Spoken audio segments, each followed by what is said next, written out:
హరీష్ రావు గారికి నేను సూటి ప్రశ్న వేస్తున్నా, ఈ రాష్ట్ర ముఖ్యమంత్రి రేవంత్ రెడ్డి గారికి కూడా నేను సూటి ప్రశ్న వేస్తున్నా. నా మీద కుట్రలు ఎప్పటి నుండి ప్రారంభమైనాయి?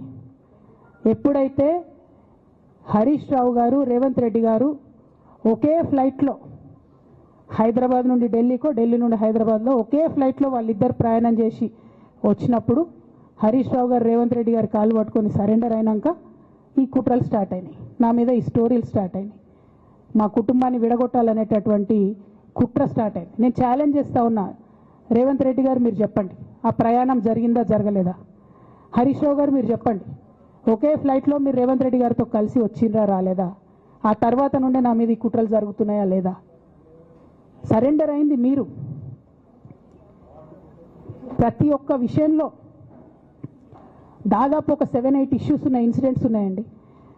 అఫీషియల్ పిఆర్ఓ ట్వీట్ చేస్తాడు, Congress party official PRO tweet చేస్తాడు, ముఖ్యమంత్రి గారు పిఆర్ఓ, ఈ పాల వ్యాపారంలో అవినీతి జరిగిందని. తెల్లారి 2-3 పేపర్లలో వస్తుంది, 3వ రోజుకి మాయమైపోతుంది. అదే కేటీఆర్ గారినేమో 3 సార్లు విచారణ పేరుతో పిలిచి వేధిస్తారు. అంటే కేసీఆర్ కుటుంబం నికార్స్గా బరిగీసుకొని కాంగ్రెస్ పార్టీతో రేవంత్ రెడ్డితో కొట్లాడుతున్నాం కాబట్టి మా మీదనేమో కుట్రలు జరుగుతాయి, మా మీదనేమో కేసులు పెడతారు.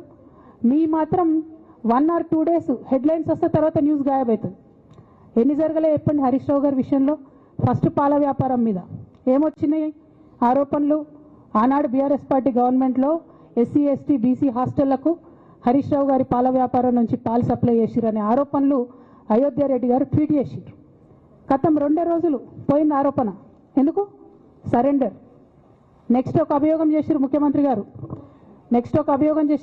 గారు, రంగనాయక్ సాగర్ దగ్గర ఆయన ఫామ్ హౌస్ ఉంది, అది ప్రభుత్వ భూమి, కబ్జా చేసిండని. 1 day headline, 3rd day news గాయబ్. No case, nothing. కేటీఆర్ పరిస్థితి ఏంటి? ఎన్ని కేసులు పెట్టిరు కేటీఆర్ అన్న మీద? ఎన్నిసార్లు పిలిచిండు విచారణకు?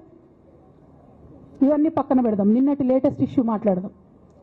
కాళేశ్వరం కానీ ఇంకోటి కానీ ఏ ప్రభుత్వంలో అయినా పొలిటికల్ పాలసీ చేసేవాళ్ళు, విధానపరమైన నిర్ణయాలు తీసుకునే వాళ్ళు ముఖ్యమంత్రులు ఉంటారు. కింద ఉన్నటువంటి మంత్రులు దాన్ని ఎగ్జిక్యూట్ చేయాలి. కేసీఆర్ గారు ఒక పాలసీ డెసిషన్ తీసుకున్నారు, నేను కాళేశ్వరం ప్రాజెక్టు కడతా, దానికి ఇన్ని డబ్బులు ఇస్తా అని. ఆనాడు మంత్రి ఎవరు? ఎగ్జిక్యూషన్ చేయాల్సింది ఎవరు?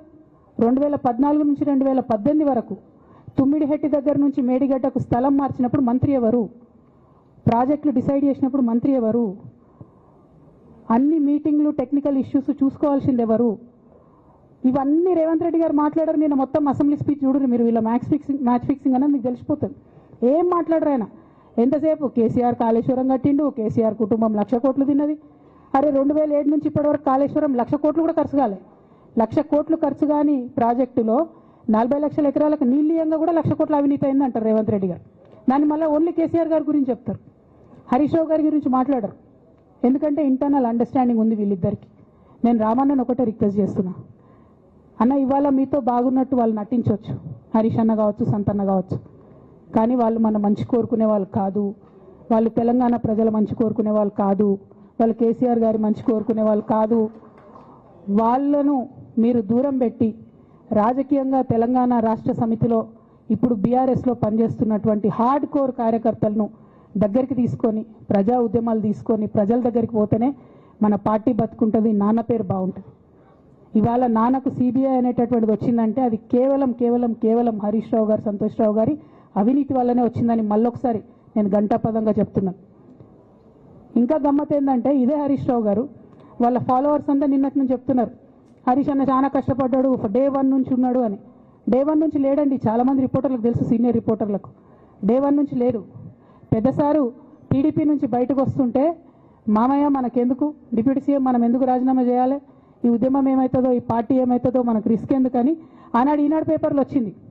1,50,00,000 రూపాయలు తీసుకొని వ్యాపారం చేసుకుందామని హరీష్ రావు గారు ఎక్కడికో పోయిందని కూడా వచ్చింది. కటింగ్ కోసం వెతికిన దొరికినప్పుడు ఎప్పుడో ట్వీట్ చేస్తుందని నేను. బీఆర్ఎస్ పార్టీ ఆనాడు టీఆర్ఎస్ పార్టీ పెట్టినాక 9-10 నెలల తర్వాత వచ్చింది హరీష్ రావు గారు. డే 1 నుంచి లేరు.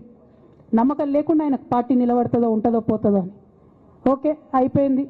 రాగానే సారు పెద్ద హృదయం కాబట్టి క్షమించిరు, దగ్గర తీసుకున్నారు, ఎమ్మెల్యే కాకముందే మంత్రి ఇచ్చిర్రు, అన్ని రకాలుగా ఆదరించిరు, అన్నీ చేసిండ్రు.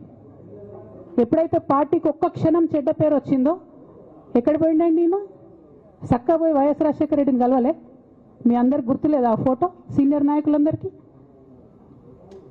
బాగా మాట్లాడతారు, అన్ని దగ్గర ఉన్నా, నేనే ఉన్నా, నేను ఎక్కడ లేను. నిన్న పాపం చాలా మంది ఈ కొత్త కొత్త సోషల్ మీడియా పిల్లలు ఉన్నట్టు వాళ్ళకి హిస్టరీ తెలియదు అనుకుంటా, అందుకే చెప్తున్నా ఇవాళ.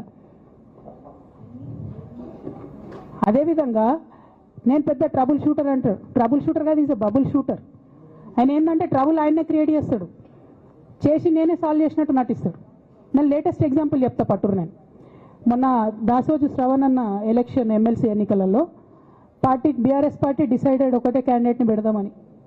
కానీ హరీష్ రావు గారు ఇంటర్నల్గా బీజేపీ వాళ్ళతో మాట్లాడుకొని ఏం చెప్తారంటే, మీ దగ్గర నుంచి ఒక క్యాండిడేట్ని ఇవ్వండి, నేను మామయ్యని కన్విన్స్ చేసి రెండో క్యాండిడేట్కి పెట్టిస్తా అంటే he wants to create a trouble. ఈ క్రైసిస్లో ఆల్రెడీ మన పార్టీలోకి వెళ్ళి 10 మంది ఎమ్మెల్యేలు వెళ్ళిపోయినాక, 38 మందిలో 10 మంది పోయినాక నువ్వు ఇంకో సెకండ్ క్యాండిడేట్ని పెడితే ఎంత కన్ఫ్యూజన్ అవుతుంది? ఎవరెవరు ఎటెట్ ఓట్లు వేస్తారు? అంటే హార్స్ ట్రేడింగ్కి ఈయన ట్రబుల్ షూటర్ గారు ట్రబుల్ని ఓపెన్ చేస్తారు అన్నట్టు.